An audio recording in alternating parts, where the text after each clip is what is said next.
Dobila sam ove seljačke paprike, to je stara jedna vrsta koju ne možete svugde ni da nađete.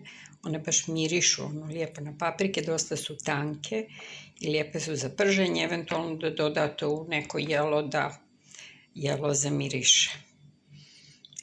Božanstvene. I ukus im je onaj pravi, nije ko plastika.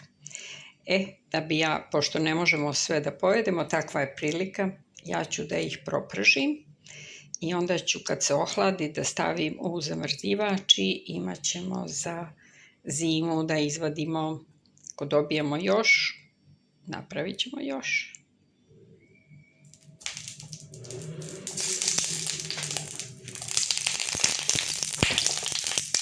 Samo na malo ulja, njima ne treba mnogo.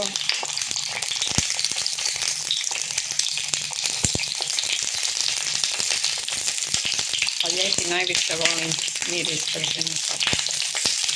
Mogla sam oseći ove drške, mnogo su velike. Ali pržem na tihoj vatri. Mada je ovaj tiganj ima debelo dno, dugo drži temperaturu, da mi ne bi izgorela, onda postanu gorke.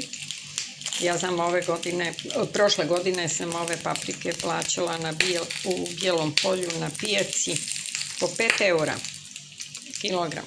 Pa izvolite ako hoćete, jer ih nema puno. Dok se prže papričice, ovdje imam rižoto od liganja sa malo paprike.